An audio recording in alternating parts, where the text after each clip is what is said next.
الحمد لله نحمده ونستعينه ونستغفره ونؤمن به ونتوكل عليه ونعوذ بالله من شرور أنفسنا ومن سيئات أعمالنا من يهده الله فلا مضل له ومن يضلله فلا هادي له ونشهد أن لا إله إلا الله وحده لا شريك له الذي أرسله بالحق بشيرا ونذيرا وداعيا إلى الله بإذنه وسراجا منيرا فقد قال الله تبارك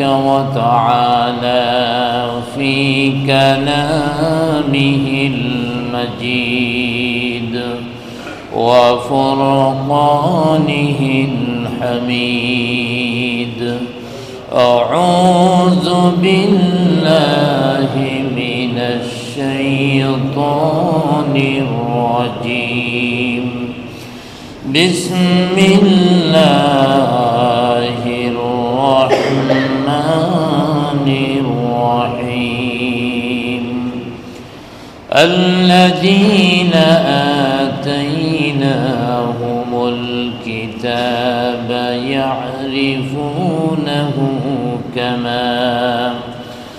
كما يعرفون أبناءهم وقال تعالى في شان حبيبه وما أرسلناك إلا رحمة للعالمين بلغ العلا بكماله كشف الدجى بجماله حسنت جميع خصاله صلوا عليه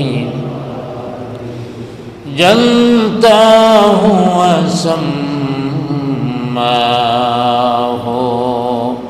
قرآن محمد کے جلتی ہے سینے میں ارمان محمد کے بلغ العلا بکمالہ كشف الدجى بجماله حسنت جميع خصاله صلوا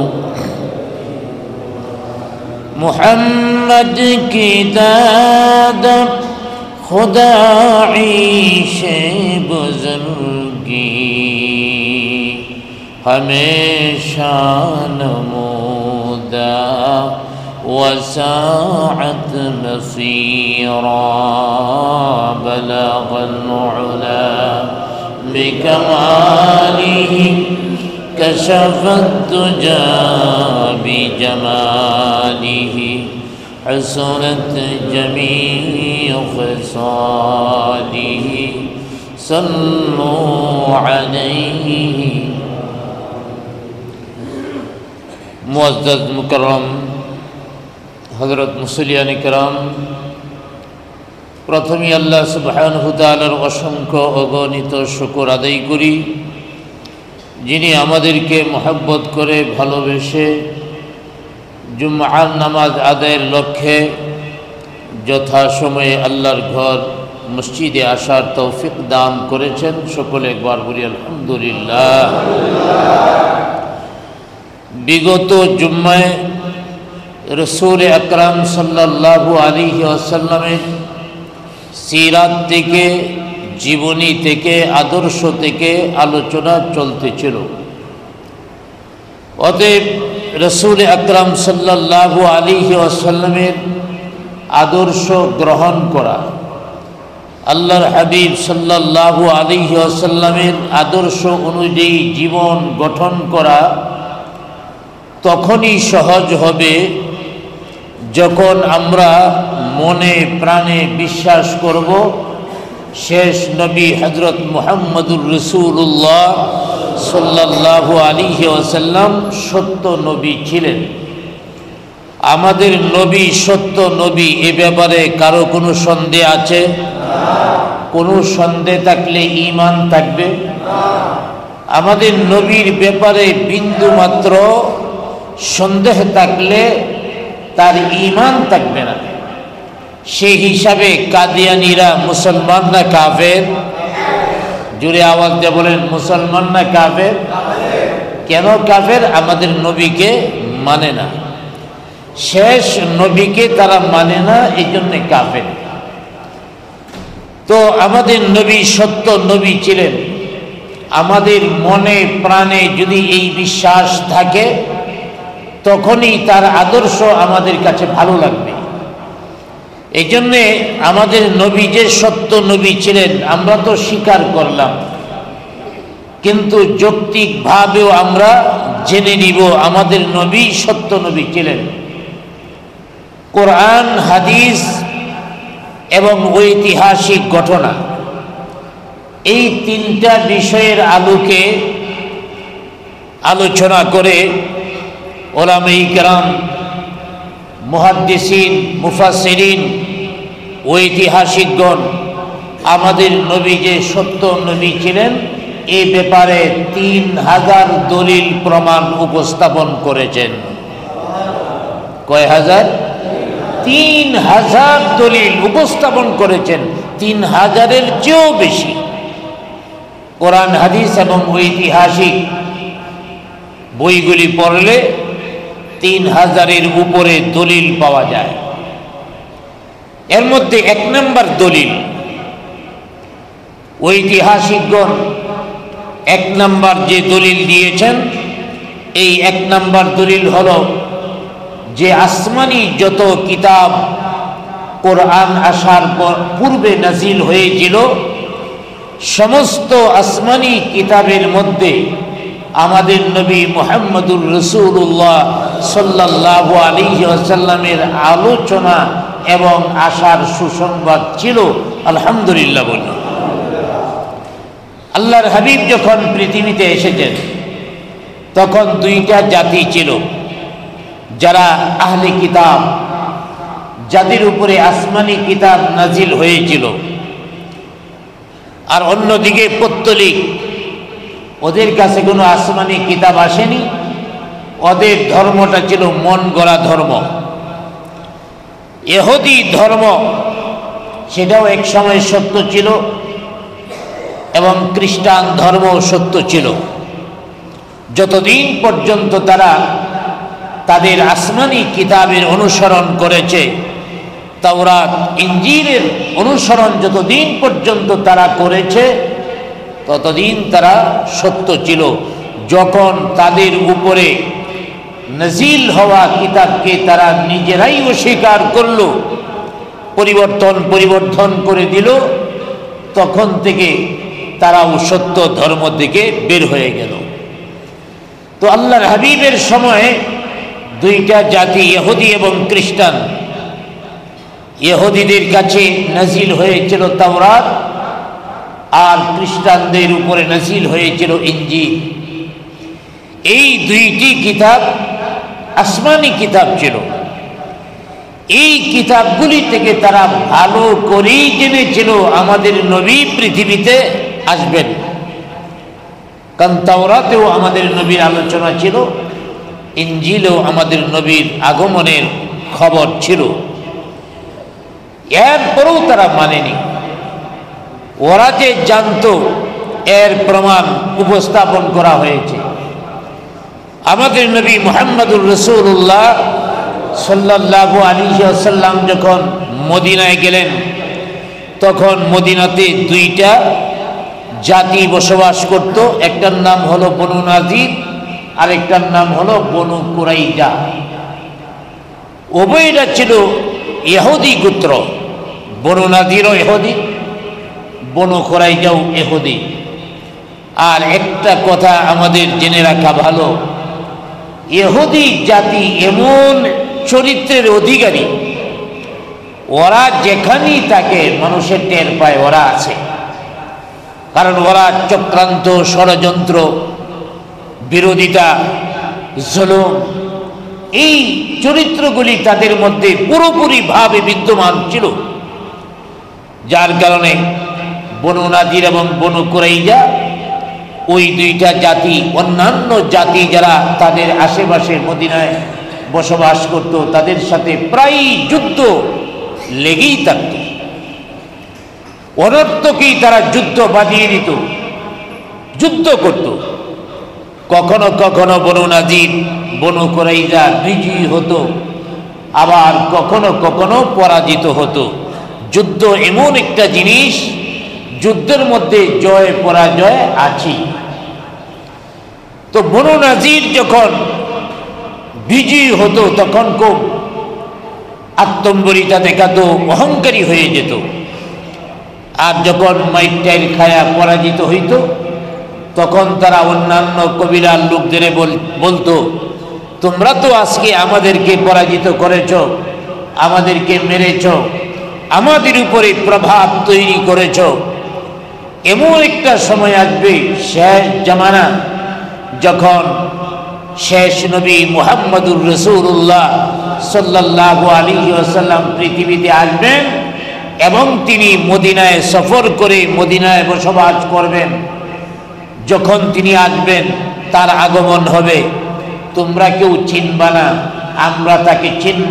কারণ আমরা আসমানি কিতাব পড়েছি, আসমানি কিতাব পড়ে আমরা জানতে পেরেছি শেষ নবী কেমন হবে, এমনকি শেষ নবী কোন সময় আসবে, কোথায় আসবে, কখন আসবে, তার সফর কোন কোন জায়গায় হবে। শুধু তাই নয়, শেষ নবীর দৈহিক আকার কেমন হবে, শেষ নবীর মাথার চুলগুলি কেমন হবে, শেষ নবীর চোখের চাহনি কেমন হবে, চলাফেরা কেমন হবে, সব বৈশিষ্ট্য আমাদের কিতাবের মধ্যে লিপিবদ্ধ রয়েছে। আমরা তাকে দেখেই চিনতে পারবো তিনি শেষ নবী। আমরা তার কাছে যে বাইআত হয়ে আমরা তার অনুসারী হয়ে যাব, ওনার নেতৃত্বে তোমাদের বিরুদ্ধে যুদ্ধ করব। চিন্তা করেন, আসমানি কিতাবে যদি তারা না পাইত, তারা এই কথাগুলি কিভাবে বলত? এইভাবে অন্যান্য কবিলার লোকদেরকে ভয় দেখাতো। কিন্তু আশ্চর্যের বিষয় হলো, যারা শেষ নবী মুহাম্মদুর রাসূলুল্লাহ সাল্লাল্লাহু আলাইহি ওয়াসাল্লামের শুভাগমনের কথা বলতো, অনুসারী হওয়ার কথা বলতো, সেই শেষ নবী যখন মদিনায় আগমন করলেন, সবার পূর্বে এই বনু কুরাইজা এবং বনু নাজির এই দুইটা গোত্রই বিরোধিতা করলো। নাউজুবিল্লাহ বলে তারা বিরোধিতা করছে। চীনা করছে না, না চীনা করছে? তারা চীনেই করছে, জেনেই করেছে। ওরা জানতো শেষ নবী কখন আসবে, শেষ নবীর শারীরিক বৈশিষ্ট্য পর্যন্ত তারা জানতো। আল্লাহ পাক কুরআনুল কারীমের মধ্যে আলোচনা করে দিয়েছেন, আল্লাযীনা আতাইনাহুমুল কিতাবা ইয়ারিফুনাহু কামা ইয়ারিফুনা আবনাআহুম। আল্লাহ পাক বলেন, আল্লাযীনা আতাইনাহুমুল কিতাবা, তাদেরকে যে কিতাব দান করা হয়েছে, ইয়ারিফুনাহু, তারা এই কিতাব দ্বারা নবীজিকে চিনত, জানত। কতটুকু চিনত, কতটুকু জানত? কামা ইয়ারিফুনা আবনাআহুম, যেমনি ভাবে তার সন্তানদেরকে বাবায় চিনে, তেমনি ভাবে শেষ নবীকে ইহুদি খ্রিস্টানেরা চিনত। কারো যদি 10টা 15টা পোলা বান থাকে, পোলা আইলে কি চিনতে কোনো অসুবিধা হয় নাকি জিজ্ঞেস করে তোমার বাবার নাম কি?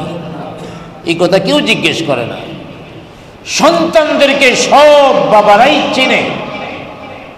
আল্লাহ পাক বলে দিয়েছেন, ইহুদি খ্রিস্টানেরা শেষ নবীকে এমনভাবে চিনত যেমনি ভাবে তাদের সন্তানকে চিনে,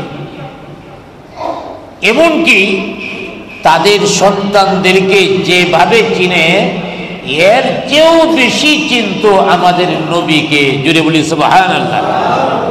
এই ব্যাপারে একটা হাদিস রয়েছে, হযরতে আব্দুল্লাহ ইবনে সালাম রাদিয়াল্লাহু তাআলা আনহু এক সময় ইহুদি ছিল, পরবর্তী সময়ে কালিমা পড়ে মুসলমান হয়ে গেলেন, খাঁটি মুসলমান হয়ে গেলেন। এই আয়াত যখন নাযিল হলো সূরা বাকারার 146 নং আয়াত, আল্লাযীনা আতাইনাহুমুল কিতাব ইয়ারিফুনাহু কামা ইয়ারিফুনা আবনাআহুম, এই আয়াত যখন নাযিল হলো হযরতে ওমর রাদিয়াল্লাহু তাআলা আনহু আব্দুল্লাহ ইবনে সালামকে বললেন, হে আব্দুল্লাহ ইবনে সালাম, আল্লাহ পাক কোরআনুল কারীমের সূরা বাকারা 146 নং আয়াতের মধ্যে বলেছেন, ইহুদি খ্রিস্টানেরা অর্থাৎ আহলে কিতাবেরা নবীকে এমনভাবে চিনত যেমনি ভাবে তার সন্তানদেরকে চিনে। এই কথাটার ব্যাখ্যা কি? এই কথা সম্পর্কে তুমি কি বিশ্বাস করো? আব্দুল্লাহ ইবনে সালাম বলেন, ভাই আমার, কোরআনুল কারীমের মধ্যে বলা হয়েছে শেষ নবীকে আমরা এমনভাবে চিনতাম যেমনি ভাবে আমাদের সন্তানদের চিনি।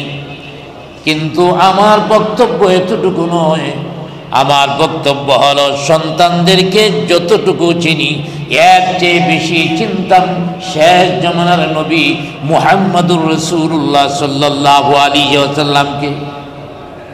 সন্তানদের চেয়েও আরো বেশি চিনতাম।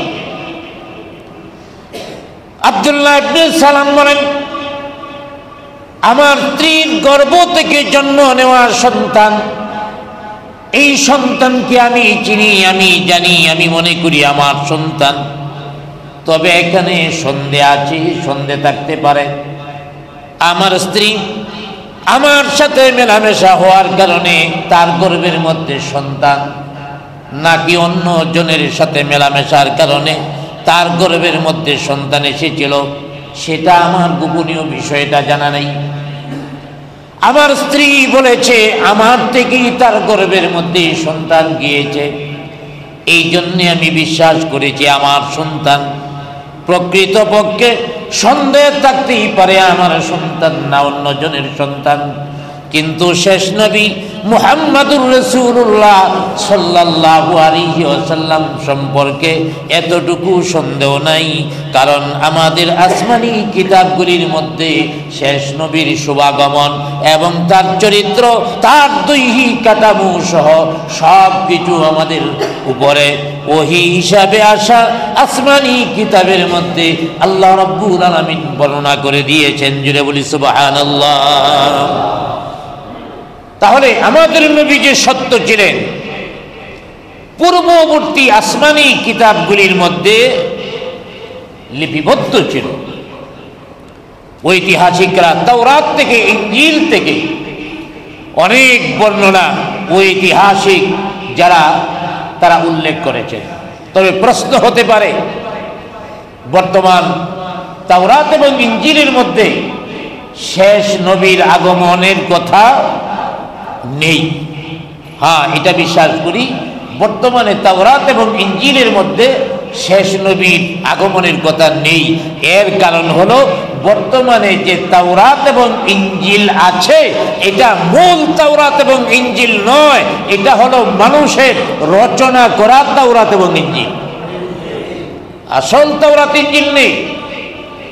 ওরা তাওরাত এবং ইনজিলকে, অথচ দুই নবীর উপরে দুইটি কিতাব নাজিল হয়েছিল, ওরা দুই কিতাবরে এক কিতাব বানাইছে, নাম দিছে বাইবেল। এই বাইবেল তারা নাম দিয়েছে, অথচ দুইটি কিতাব একত্রিত করেছে।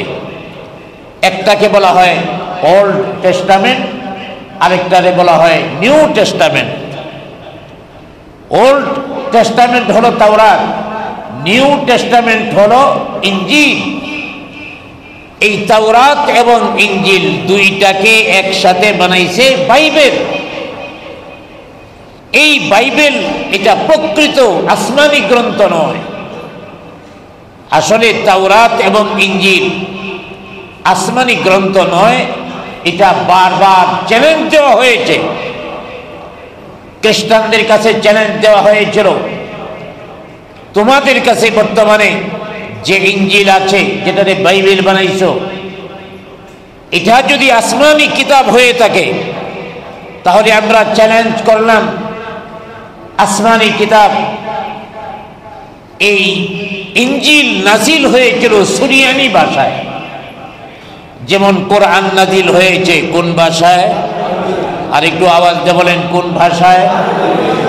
এখন কোন ভাষায় আছে নাকি বদলে গেছে? আসমানি কিতাবের ভাষা পরিবর্তন করবে দূরের কথা, একটা আয়াত, একটা শব্দ, একটা নুক্তা পরিবর্তন করার ক্ষমতা কারো নাই। পৃথিবীর সমস্ত কোরআনের নুসখা, সমস্ত জিল যদি আগুনে পোড়ায় দেওয়া হয়, এরপরেও কোরআন পরিবর্তন করতে পারবে না, কারণ কোরআন আল্লাহ পাকের পক্ষ থেকে এমন একটা মুজিজা স্বরূপ কিতাব যা মানুষের সিনার মধ্যে রয়েছে, এটা পুরা কারো দ্বারাতে সম্ভব নয়। সুবহানাল্লাহ বলি। ইন্টারনেট থেকে সব প্রোগ্রাম ডিলিট করে দেওয়া যায়, কিন্তু মানুষের অন্তরটা কি আল্লাহ পাক এমন শক্তিশালী ইন্টারনেট বানিয়েছেন, কম্পিউটার বানিয়েছেন, যেখান থেকে কেউ ইচ্ছা করলেই সফটওয়্যার ডিলিট করতে পারবে না। তা আমি বলতেছিলাম, খ্রিস্টানদের কাছে চ্যালেঞ্জ দেওয়া হয়েছিল, যদি তোমাদের কাছে যে ইঞ্জিল আছে এটা আল্লাহর পক্ষ থেকে নাজিল হওয়া ইঞ্জিল হয়ে থাকে, তাহলে ইঞ্জিল নাজিল হয়েছে সুরিয়ানি ভাষায়, অতএব এই সুরিয়ানি ভাষায় একটা ইঞ্জিল দেখাও। সুরিয়ানি ভাষায় কোথাও ইঞ্জিল পাওয়া যায় না, এখন তারা ইংরেজিতে নিজেরা লিখে রয়েছে। অর্থাৎ বর্তমানে যে ইঞ্জিল আছে, ইঞ্জিল এবং তাওরাতকে একত্রিত করে বাইবেল বানিয়েছে, এটা মানুষের দ্বারা রচিত, এবং খ্রিস্টানরা নিজেরাও স্বীকার এসেছে, আমরা প্রয়োজনে কিছু বাদ দিয়েছি, প্রয়োজনে কিছু সংযোজন করেছি। আমার ভাইয়েরা, কোরআনের মধ্যে বাদ দেওয়ার আর সংযোজন করার কোনো ক্ষমতা আছে কারো? ওরা আসমানি গ্রন্থ নিজেদের মতো সাজায় নিয়েছে। চ্যালেঞ্জ করা হয়েছিল, আজও পর্যন্ত তাদের কাছে এই চ্যালেঞ্জ রয়েছে। হ্যাঁ খ্রিস্টানেরা, তোমাদের কাছে যে বাইবেল রয়েছে, ইঞ্জিল রয়েছে, এই ইঞ্জিল যদি আল্লাহর পক্ষ থেকে আসা হয়ে থাকে, নাজিলকৃত হয়ে থাকে, তাহলে আল্লাহর পক্ষ থেকে এসেছে যে ইঞ্জিল, তা ছিল সুরিয়ানি ভাষায়। সেই সুরিয়ানি ভাষার একটা জিল আমাদেরকে দেখাও। চ্যালেঞ্জ দেওয়া হয়েছে, আজও পর্যন্ত দেখাতে পারে নাই, কিয়ামত পর্যন্ত দেখাতে পারবে না, কারণ তাদের ধর্মীয় মূল কিতাব ইঞ্জিল তাদের কাছে নাই। যা আছে তাদের বানানো, তাদের রচিত। তারা যেখানে যেখানে শেষ নবীর আগমনের কথা রয়েছে তারা বাদ দিয়ে দিচ্ছে, যেখানে তাওহীদের কথা রয়েছে, আল্লাহর একত্ববাদের কথা রয়েছে, বাদ দিয়ে দিছে। কারণ খ্রিস্টানরা হলো তৃত্ববাদী, 3 খোদায় বিশ্বাসী, ইহুদিরা 2 খোদায় বিশ্বাসী, সবগুলি হলো মুশরিক, তারা ঈমানদার নয়। অতএব তাওহীদ এবং রিসালাতের বিষয় যা ইঞ্জিলে ছিল, এই ইঞ্জিল থেকে তারা পরিকল্পিতভাবে বাদ দিয়েছে। আমার বক্তব্যের মূল উদ্দেশ্য ছিল, আসমানি গ্রন্থ থেকে তারা জানতে পেরেছিল আমাদের নবী সত্য নবী। আরেকটা প্রমাণ, আল্লাহর হাবিব আকাই নামদার তাজদারে মদিনা মুহাম্মদুর রাসূলুল্লাহ সাল্লাল্লাহু আলাইহি ওয়াসাল্লামের বয়স যখন 12 বছর, আল্লাহর হাবিবের বয়স যখন 12, তার চাচা আবু তালেব তিনি সফরে যাচ্ছেন। সিরিয়ার কিছু অংশ, জর্দান, লেবানন এবং ফিলিস্তিন নিয়ে যে একটা এলাকা ছিল, সেই এলাকাটাকে বলা হইতো শাম দেশ। ওই শাম দেশের সাথে মক্কার ব্যবসা ছিল। এমনকি শাম দেশ তদানীন্তন সময়ে এমন একটা দেশ ছিল যে দেশের সাথে সারা বিশ্বেরই ব্যবসা ছিল। এখনো পর্যন্ত ওই অঞ্চলের যে দেশগুলি আছে, এই দেশগুলির মধ্যে আমেরিকা শকুনের মতো চোখে তাকায় থাকে, কারণ এই দেশগুলির মধ্যে রয়েছে তৈল। এই দেশগুলির মধ্যে আল্লাহ পাক অনেক প্রাকৃতিক সম্পদ রেখেছেন, যার কারণে ওই সোভিয়েত ইউনিয়নের মালিক যারা ছিল রাশিয়া, তাদের চোখও ওই অঞ্চলে, তেমনি ভাবে চীনের চোখও সেই অঞ্চলে, গোটা পৃথিবীর ক্ষমতাধরদের চোখ ওই অঞ্চলের দিকে থাকে। অতএব এই শাম দেশ ছিল ব্যবসায়িক একটা আগে থেকেই বড় স্পট। আবু তালেব রওনা দিল। আবু তালেব আমাদের নবীজি, তিনি ছিলেন আবু তালেবের ভাতিজা। আবু তালেব নবীজিকে খুব আদর করতেন, মায়া করতেন, যার কারণে বয়স মাত্র 12 বছর। এতিমটাকে রেখে তিনি শাম দেশে যাবেন না, এই জন্যে ভাতিজাকেও সাথে নিয়ে রওনা করলেন। আরবের কাফেলা যাইতে যাইতে সিরিয়ার অন্তর্গত বাসরা নামক একটা এলাকা, সেই এলাকার মধ্যে কাফেলা পৌঁছল। আবু তালেব কাফেলার নেতা ঘোষণা করলেন, এই এলাকার মধ্যে আমরা কিছুক্ষণ বিশ্রাম নেব, কারণ আগেকার যুগে গাড়ি ছিল না, বিমান ছিল না, এমন যাতায়াত ব্যবস্থা ভালো ছিল না। কেউ পায়ে হেঁটে, কেউ উঠে সওয়ার হয়ে রাস্তা চলতে হতো, মরুভূমি পাড়ি দিতে হতো। তো ক্লান্ত হওয়ার কারণে এই বাসুরা নামক এলাকার মধ্যে তারা অবস্থান করলেন। একটা বৃক্ষের নিচে বসে গেলেন। এইভাবে বিশ্রাম করতেছিলেন গাছের ছায়ার নিচে। পাশেই খ্রিস্টানদের একটা গির্জা, যে গির্জার মধ্যে একজন বড় পণ্ডিত বসবাস করতেন, যাকে বলা হতো বুহাইরা রাহেব। সেই বুহাইরা রাহেব দেখতে পেল আজব এক ঘটনা। তিনি ভাবতেছেন এই অঞ্চলের মধ্যে যত গাছপালা আছে সব কিছু যেন অজানা কার জন্য সিজদার মধ্যে পড়ে গেছে। সুবহানাল্লাহ বলেন। কারণ উনি একজন ধর্মীয় পাদ্রী ছিলেন। তদানীন্তন সময়ে খ্রিস্টান ধর্ম ছিল সত্য ধর্ম। বর্তমান সময়ে আল্লাহ ওয়ালা পরহেজগার মুত্তাকিন যারা অন্তর চোখে এমন কিছু দেখতে পান যা আমরা দেখতে পাই না। তো সেই খ্রিস্টান পাদ্রী অনুভব করলো গাছপালা, পশু পাখি সব কিছু যেন কার পায়ে সেজদায় পড়ে আছে। তিনি চিন্তা করলেন কার পায়ে সেজদা করছে। তিনি কিতাব দ্বারা আগেই জেনেছিলেন এই সময়ে শেষ নবী মুহাম্মদুর রাসূলুল্লাহ সাল্লাল্লাহু আলাইহি ওয়াসাল্লাম তাশরীফ আনবেন। এমনকি এই এলাকার মধ্যে তিনি সফরে আসবেন। আমাদের নবী কোন সময় কোথায় সফর করবেন তাও তাওরাত এবং ইনজিলের মধ্যে লিপিবদ্ধ ছিল। ওই খ্রিস্টান বুঝতে পারল শেষ নবীর আগমন হয়ে গেছে। অতএব শেষ নবী ছাড়া কেউ এইভাবে সিজদা করতে পারে না। তিনি বের হয়ে গেলেন, খোঁজাখুঁজি শুরু করলেন। সামনে যায় দেখেন একটা কাফেলা। কোথায় থেকে এসেছেন? আরব থেকে আসছি। আরো নিশ্চিন্ত হলেন নিশ্চয়ই এই কাফেলার মধ্যেই রয়েছে, কারণ শেষ নবী জন্মগ্রহণ করবে আরবে। ওই বুহাইরা রাহেব কাফেলার মধ্যে অনেক লোক তাকে কাকে যেন তালাশ করছে। আবু তালেব ডাক দিয়া বলেন, আপনি কাকে তালাশ করছেন হে পণ্ডিত জি? আপনি কাকে তালাশ করছেন? এবার বুহাইরা রাহেব বলেন, আমি একজনকে তালাশ করছি, দেখতেছি। এইভাবে দেখতে দেখতে এক সময় বুহাইরা রাহেব বললেন, হে আবু তালেব, আমি তো এই লোকটাকে তালাশ করছি। জুড়ে বলি সুবহানাল্লাহ। আবু তালেব বললেন, তিনি তো আমার ভাতিজা, কোনদিন শাম দেশে আসে নাই, সিরিয়ায় আসে নাই। আপনি তাকে কি করে খুঁজতেছেন, কেন খুঁজতেছেন, তার কাছে প্রয়োজন কি?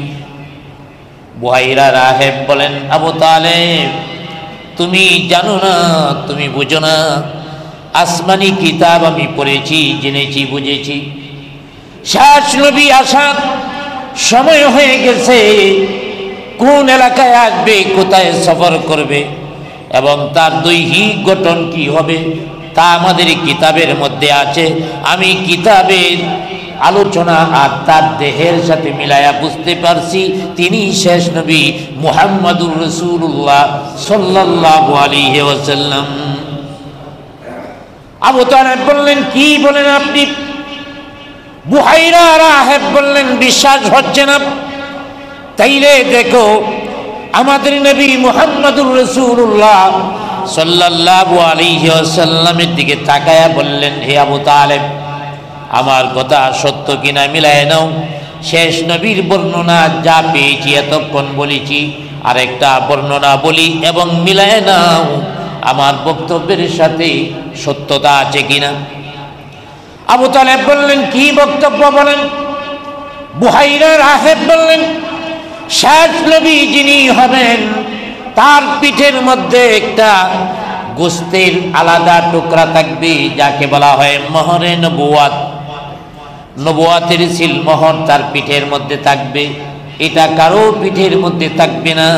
আসুন আপনারা দেখায় দেই, নবীজির জামা খুলেছেন এবং মোহরে নবুয়াত বের করে আবু তালেব রে দেখায় দিয়েছেন। জুড়ে বলি সুবহানাল্লাহ। আমার ভাইরা, সেই বুহাইরা রাহেব আবু তালেব রে বললো, আবু তালেব আরেকটা মুহূর্ত আপনার বাতিদারে এখানে রাখবেন না। হ্যাঁ আবু তালেব, আপনার সামদেশে যান, কোনো অসুবিধা নাই, কিন্তু আরেকটা মুহূর্ত এখানে রাখবেন না, তাকে নিয়ে আর সামনে অগ্রসর হবেন না। কারণ ইহুদি এবং খ্রিস্টানেরা ধর্মীয় কিতাব পড়ে জানতে পেরেছে এই সময়ে মুহাম্মদ আমিনের আগমন ঘটবে। অতএব তাদের ধর্মের বিরুদ্ধে যেহেতু দাওয়াত দিবে, নতুন ধর্ম ইসলাম ধর্মের দাওয়াত দিবে, অতএব ইহুদি খ্রিস্টানদের মধ্য থেকে একটা দল শেষ নবীকে হত্যা করার জন্য দাঁড়ায় যাবে। আপনার বাতিজা এখানে নিরাপদ নয়, আপনি এখান থেকে দেশে পাঠাইয়া দেন। আবু তালেব তার পরামর্শ মানল, আমাদের নবীকে এখান থেকে পাঠিয়ে দিলেন। কিছুক্ষণ পরেই একটা কাফেলা আসলো। বুহাইরা রাহেবকে জিজ্ঞাসা করেন, বুহাইরা রাহেব আশেপাশে কি আরবের কোনো কাফেলা দেখেছেন? বুহাইরা রাহেব বুঝতে পারলেন আশেপাশে আরবের কাফেলা কেন খুঁজো, আরবের কাফেলা কেন খুঁজো। তারা বলতেছিল আরবের কাফেলা এই জন্য খোঁজাখুঁজি করতেছি, কাফেলাটা ছিল রোম দেশের 7 সদস্য বিশিষ্ট। আরবের কাফেলা এই জন্য খুঁজতেছি, আমরা আমাদের ধর্মীয় পণ্ডিতগণ বলেছেন শেষ নবীর আগমনের সময় হয়ে গেছে, আরবে আসবে। আরবের কোনো কাফেলার সাথে এই সময়ে সিরিয়ায় সফর করবে, এই জন্য এসেছি। আমাদের নেতারা বলে দিয়েছেন আমরা যেন তাকে সিরিয়াতেই শেষ করে দিই, হত্যা করি। এবার বুহাইরা রাহেব বললেন, শেষ নবীকে হত্যা করবা, তার অপরাধ কি? কেন হত্যা করবা? কারণ হলো তিনি শেষ নবী, সত্য নবী, এই জন্য হত্যা করব।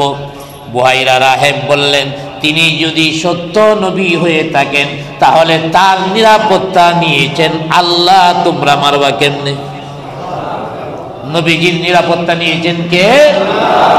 আল্লাহ পাক যার নিরাপত্তার দায়িত্ব নিয়েছেন, তোমরা কিভাবে হত্যা করবা? অতএব চলে যাও।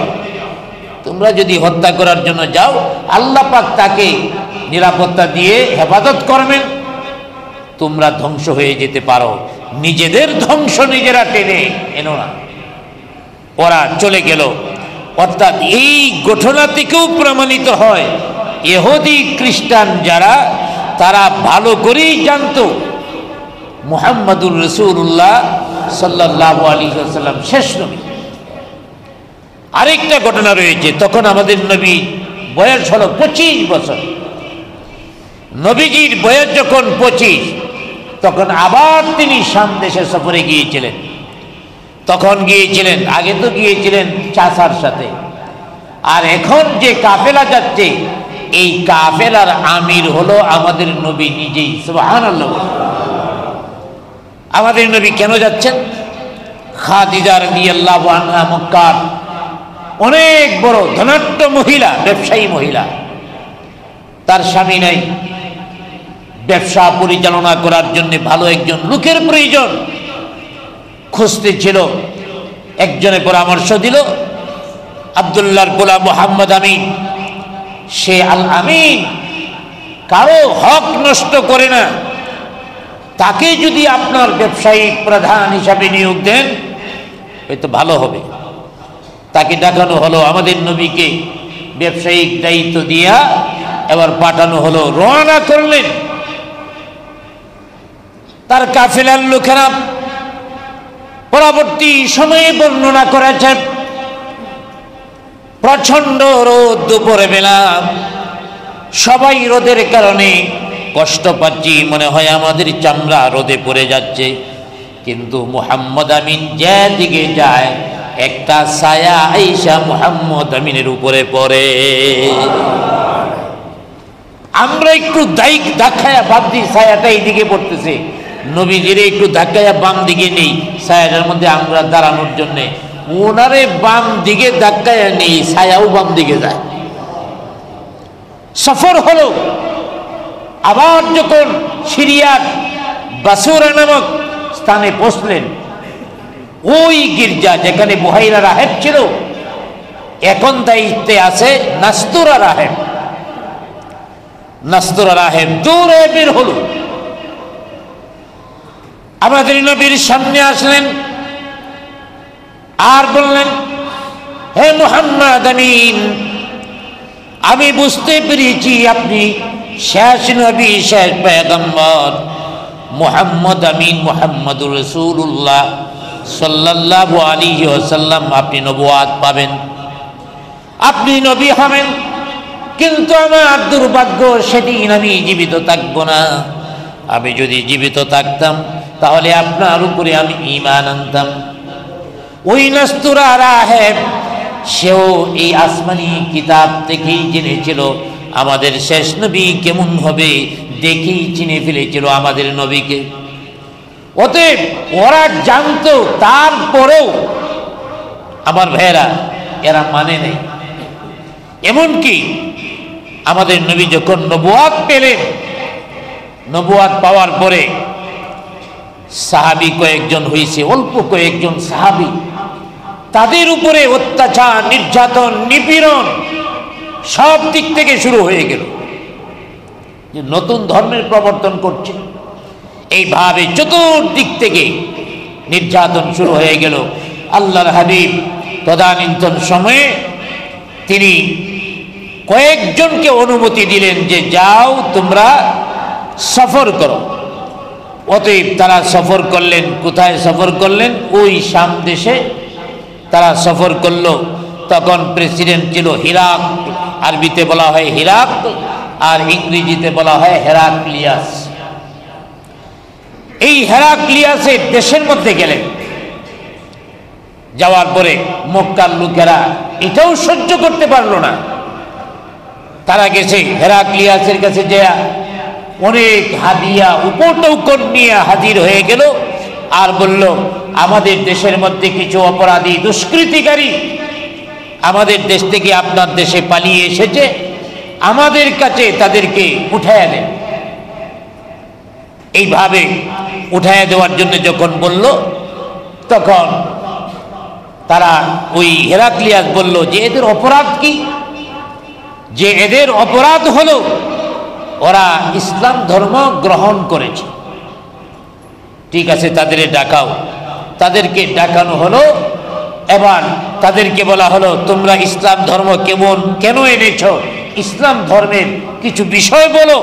তখন তারা বললেন, আমাদের নবী যিনি তিনি উঁচু বংশের, সম্ভ্রান্ত বংশের, আমাদের নবী যিনি তিনি আল আমিন, কখনো মানুষকে কষ্ট দেয় না, মিথ্যা কথা বলে না, মানুষের সাথে ভালো আচরণ করে, তিনি এক আল্লাহর দাওয়াত দেন।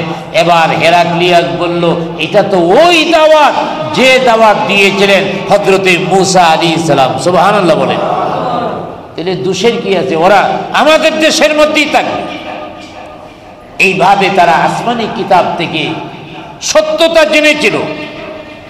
এবং আরেকটা ঘটনা, রাসূল আকরাম সাল্লাল্লাহু আলাইহি ওয়াসাল্লাম যখন প্রথম নবুয়াত পেলেন আর নাজিল হলো ইকরা বিসমি রাব্বিকাল্লাযী খলাক, যখন নাজিল হলো তখন আল্লাহর হাবিব সাল্লাল্লাহু আলাইহি ওয়াসাল্লাম অসুস্থ হয়ে পড়লেন, জ্বরাক্রান্ত হয়ে গেলেন।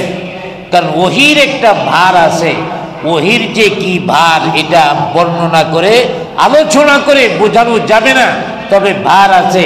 নবীজির উপরে যখন ওহী নাজিল হতো, নবীজি যদি উটের উপরে থাকতেন, উট আর দাঁড়ানো থাকতে পারতো না, সাথে সাথে উট বসে যেত। সুবহানাল্লাহ বলে। প্রথম ওহী এসেছে, নবীজি ভয় পেয়ে গেলেন, অসুস্থ হয়ে গেলেন।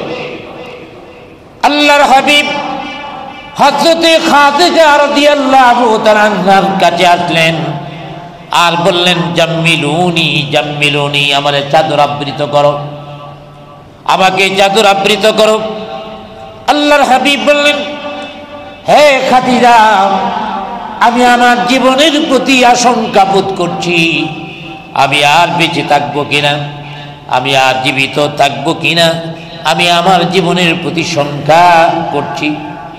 হযরতে খাদিজা রাদিয়াল্লাহু আনহা বললেন, হে আমার প্রাণের স্বামী, আপনি চিন্তা করবেন না, আল্লাহ পাক আপনার কোনো ক্ষতি করবেন না, কারণ আপনি এতিমদের সহায়তা করেন, অসহায় মানুষকে সাহায্য সহযোগিতা করেন, মাজলুমের পক্ষে কথা বলেন, জালেমের বিপক্ষে আপনি কথা বলেন, আপনি সব সময় অসহায়ের পক্ষে কথা বলেন, অসহায়কে সাহায্য সহযোগিতা করেন, গরিবদেরকে আপনি সম্পদ দিয়ে সাহায্য করেন। অতএব আপনার কোনো ক্ষতি আল্লাহ পাক করবেন না। অতএব চলেন, আমার চাচা ওয়ারাকা ইবনে নওফল অনেক বড় চিকিৎসক, তার কাছে আপনাকে নিয়ে যাব।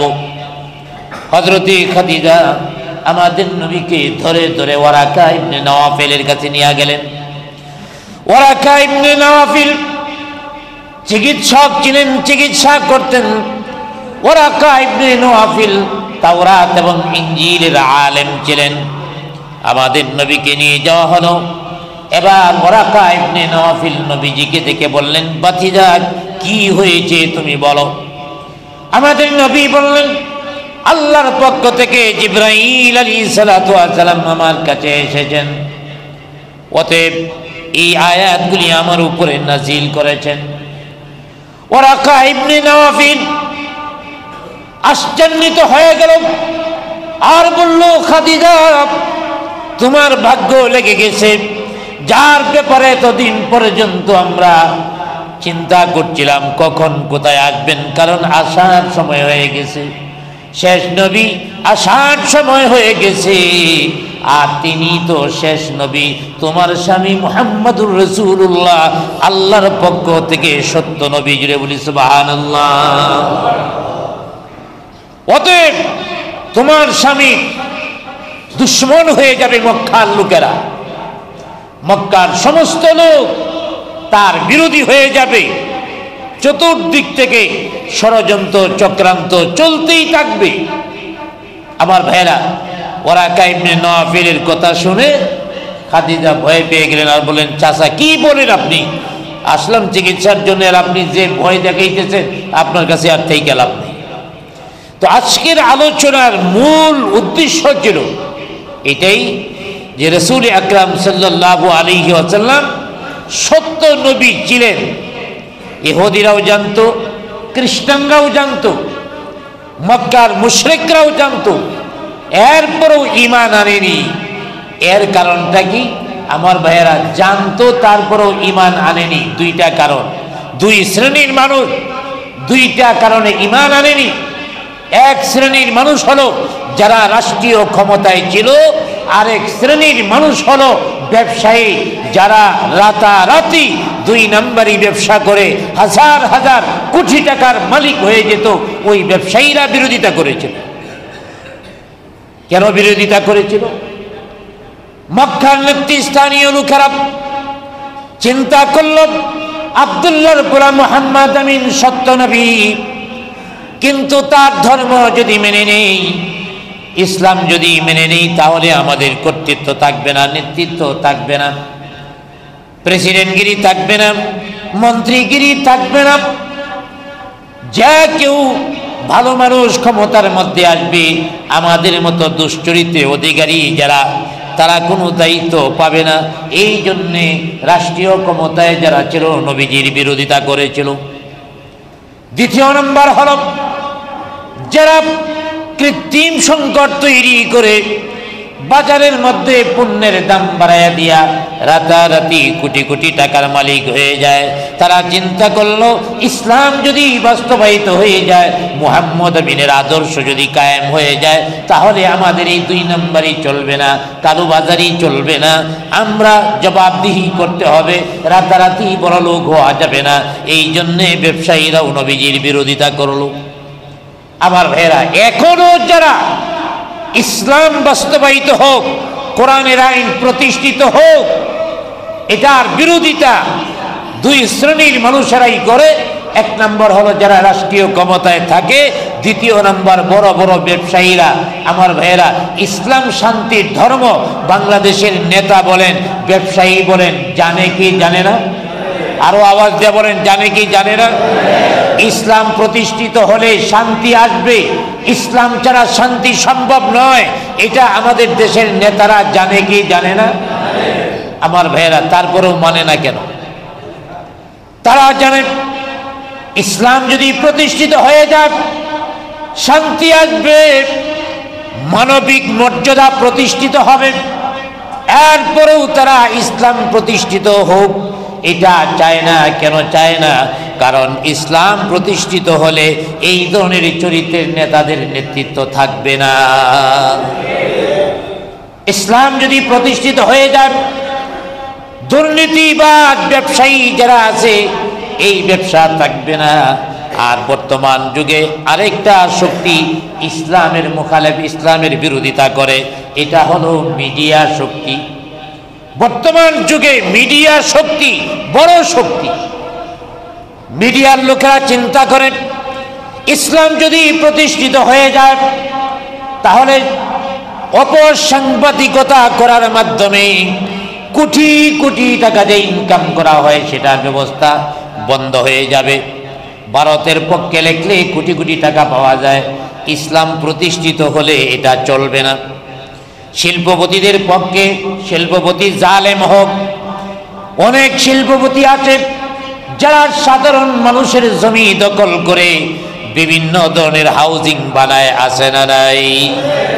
হাউজিং বানায়, গরিবদের জায়গা দখল করে নেয়। থানায় যায় মামলা করার জন্য, ওসি সাহেব মামলা নেয় না, বলে সমঝোতা কইরা ফেলাও। কারণ ওই হাউজিং এর মালিকের কাছ থেকে ওসি সাহেব আগেই 50 লাখ টাকা খায়া রাখছে। ঠিক কিনা জোরে বলে? অতএব ওসি মামলা নেয় না, গেছে সাংবাদিকের কাছে, সেও রিপোর্ট দেয় না, বরং ওই হাউজিং ওয়ালার পক্ষে খবর পরিবেশন করে। কারণ হাউজিং ওয়ালায় কোটি কোটি টাকা মিডিয়াকে দিচ্ছে। আবার ভাইয়েরা, আজ সবচেয়ে বড় ফিতনাবাদ হলো মিডিয়া। যদি টাকা দেওয়া হয়, তাহলে সব আপনার পক্ষে খবর উপস্থাপন করবে, দলিল এমনভাবে বানাবে, জনগণ মনে করবে আসলেই সত্য খবর এটা। তাহলে ইসলাম শান্তি আনতে পারে। ইসলাম প্রতিষ্ঠিত হলে শান্তি আসবে, সবাই জানে। এরপরও এটা চায় না। কেন চায় না? ওই দুশ্চরিত্রের অধিকারী লোকেরা চিন্তা করে, আমাদের মতো লোকের রাজনীতি থাকবে না। আর যারা দুর্নীতিবাদ ব্যবসায়ী চিন্তা করে, ওই ধরনের ব্যবসা থাকবে না। মিডিয়া ব্যক্তিত্ব যারা, তারা চিন্তা করে আমরা খবর পরিবেশন করি আর কি পাই, আমরা তো কোটি কোটি টাকা পাই।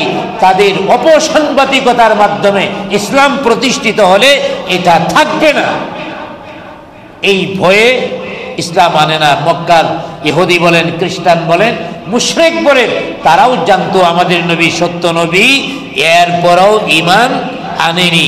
বর্তমান সময়েও সবাই জানে সত্য নবী, তার আদর্শ বাস্তবায়ন করলেই শান্তি আসবে, এরপরও নবীজির আদর্শ বাস্তবায়ন করতে চায় না। মুখে মুখে বলে আমি মুসলমান, আমি নবীর উম্মত, কিন্তু নবীর আদর্শ মানতে রাজি না। কারণ নবীর আদর্শ মানলে এই অপরাজনীতি থাকবে না, তারপরে দুর্নীতি, কালোবাজারির ব্যবসা থাকবে না, অপসাংবাদিকতা থাকবে না। অতএব আমরা নিজেরা চেষ্টা করব যেন আল্লাহর জমিনে কোরআনের আইন প্রতিষ্ঠিত হয়, যাতে করে সকল মানুষের মানবিক মর্যাদা প্রতিষ্ঠিত হয়। আল্লাহ পাক আমাদেরকে আল্লাহর আইন প্রতিষ্ঠিত করার তৌফিক দান করুন। সকলে বলি আমিন।